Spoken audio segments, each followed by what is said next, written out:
I'd like to begin right off the bat, Professor Rakesh Sinha, for someone who's joined us on many occasions at the back of this. But there is a clear thread to it, Professor Sinha.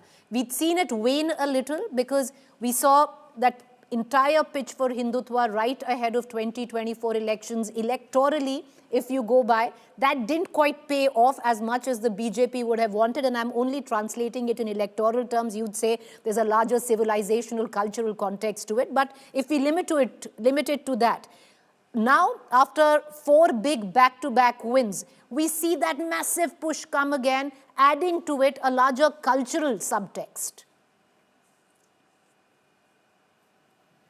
You know, Prime Minister Narendra Modi is a politician. He is heading also Bharatiya Janata Party and the government.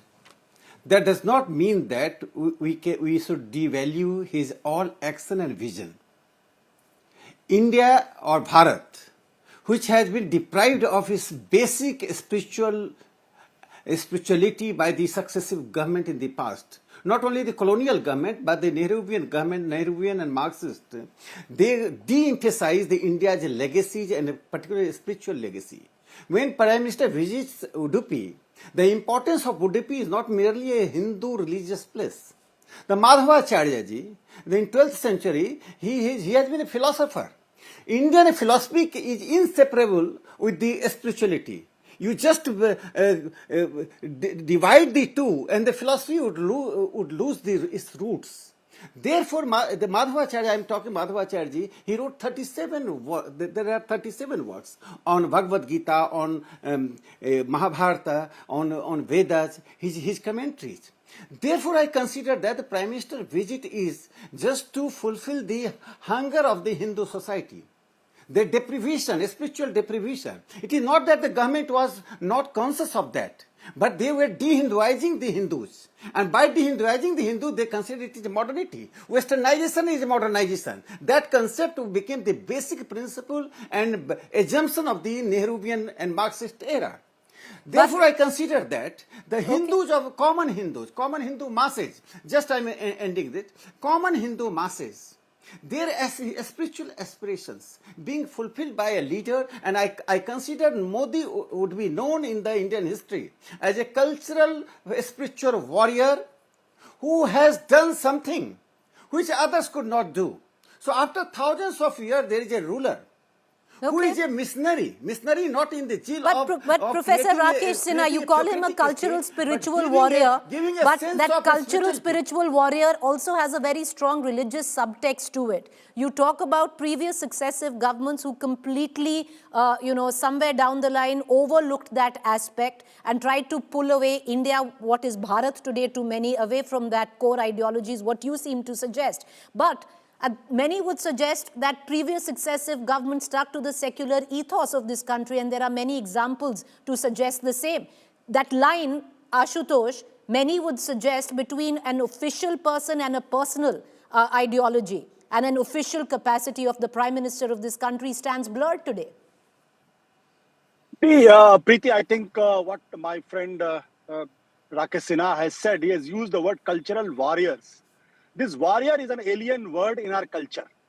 We talk about saints, those who represent Indian ethos, those who represent Indian traditions, those who represent spirituality of India, those who represent the basic substance of the Gita, Veda and Upanishads. They were not warriors. They were saints. And that's why Rishi Munis, that's why they were respected, they were revered. And the biggest Hindu icon, if ever, had come across after Swami Vivekananda is Mahatma Gandhi. And his successor is Jawaharlal Nehru. Anybody who has read A Discovery of India should know that how deep he was involved with Indian spirituality. His essays on Ganges and his essays on Indian culture is class apart. And the whole world has accepted it. I do not know what is the problem with the BJP and the RSS that they don't want to accept Gandhi and the Nehru. That's a problem. Anybody who has read भारतीय संस्कृति के 4 अध्याय रामधारी सिंह दिनकर ने जो लिखी है, उसकी से प्रस्तावना अगर एक बार कोई पढ़ ले, राकेश सिन्हा जी पढ़ लें, तो उनको अंदाजा होगा कि भारतीय स्पिरिचुअलिटी की एक सेंट, एक ऋषि की तरीके से जिस तरीके से जवाहरलाल नेहरू ने व्याख्या की है, वो कोई वॉरियर उसकी व्याख्या नहीं कर सकता. But I do not know, since they have a problem with the Nehru, they have a problem with the Gandhi, and that is why they think that there's nobody is bigger than Modi. Obviously, he has every right to do that. But the fact of the matter is that I would like to see Mr. Nehru, Mr. Narendra Modi going to a mosque, going to a church, going to going to some other religious places and doing exactly the same thing.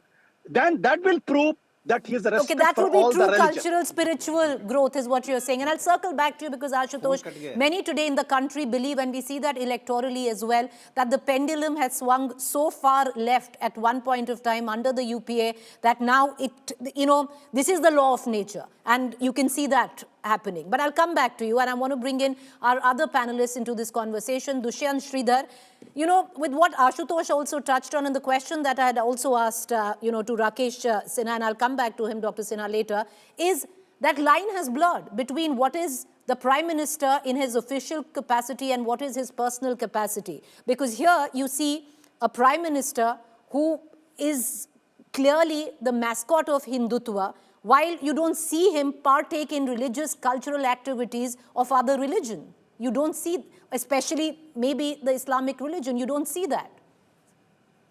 Namaskaram, Preeti, and namaskaram to all my fellow panelists.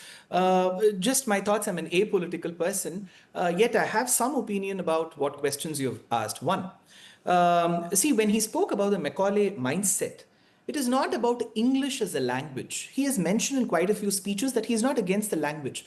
But for a very long time, Preeti, I'm sure you may agree that you will always look up to a person who has the culture of the English, not just the language. So probably 10 years back, Preeti, a person who's adorning a tilaka like me wouldn't even be called for a TV debate or a panel. So that has changed. See, the point is we have started believing that merit and knowledge have nothing to do with the way the person looks or how religious the person looks. You have a chief minister of Uttar Pradesh who's a yogi in himself. So that is point number one. And point number two, you spoke about the blurring. Preeti, I would like to give you an incident of 1987.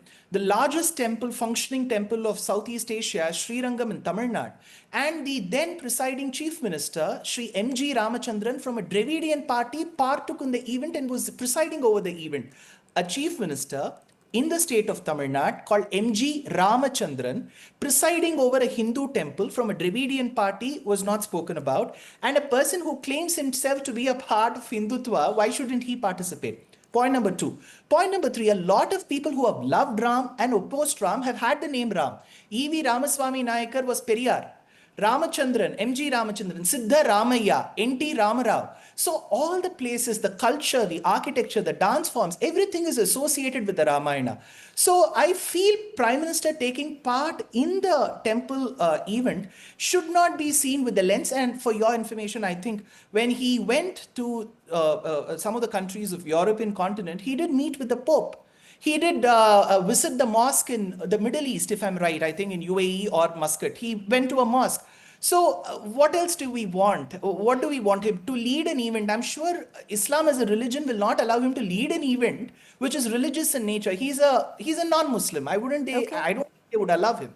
I don't think, I don't think his co-constituency would also allow it. But having said that, you gave one instance. I'll give you another, Mr. Sridhar, and I'll bring in Dr. Ruchika Sharma, who's a historian, and maybe she can reflect on a little bit of modern political history on that account. And that's the year 1951, and that's where I speak about the personal and the official and that line blurring. Because at that point of time, you had a Jawaharlal Nehru, who was the Prime Minister of the country, write to a Rajendra Prasad expressing his reservations about Rajendra Prasad ji of not inaugurating the Somnath Temple in official capacity as president, because that would not go along with the secular ethos of this country, to which Dr. Prasad did go and attend it, did inaugurate the Somnath Mandir, and he made it very clear he's doing it in his personal capacity and not official capacity. So Dr. Ruchika Sharma, if you do go by, because very strong binaries are being driven today on that account. I actually wanted to, take a couple of minutes to respond to what Mr. Sinha and Mr. Sridhar over here said. This idea that somehow Westernization is modernization is a Nehruvian idea is actually historically incorrect. If you look at the 19th century itself, you have Savitribai Phule, who's written not one, not two, but a total of 4 poems, all of which eulogize how English education has helped not just women but also the Shudra Atishudra to come to par with the upper caste people, right? And I'm just going to quote 4 lines from this 4th poem. She had like 2 poem collections. This is from the 2nd one, right? She says, even though non-Shudras were employed for English work, Shudras and women were not treated like Shudras. English rule arose in this land of India to improve things for the people in the region of Maharashtra. And if you look at not just her, but also Jyotiba Phule's writing, there is this constant idea that before the English education system was brought in, before Macaulay put this idea that people of India should learn English and should learn English, in the language of English, the English education in the language of English. Before that, we were living under the rule of quote-unquote Manusmriti and Brahmanvad, and that refused us any education. And you have so many other writers, in fact, even from the upper caste, actually supporting this idea. You had Pandita Ramabai, who said that girls of 6 or 7 years of age just could not read or write. In 1880 to 81, we had a census, the British census, which said that there were around 9,700,000 women or girls under the British, out of which 9 million and around 600,000 were absolutely could not read and write. So this is the number that we are talking about. This was the level of uneducation, that was that the women and the Shudra Atishudra were suffering from. And another point is, it's very interesting that the Prime Minister goes on board to say that we want to do away with the Western education system, we want to do away with Macaulay. But at the same point of time, in October 2025, it was announced that there are going to be 9 universities from the United Kingdom that are going to set up campus in India. Right. So it's a very fascinating hypocrisy that comes out here, that you actually see that the government is on one hand saying we don't want the English education system, but Macaulay's own country people are being asked to come over here and set up campus. So it's this, this double the duality standards of which that. really baffled me.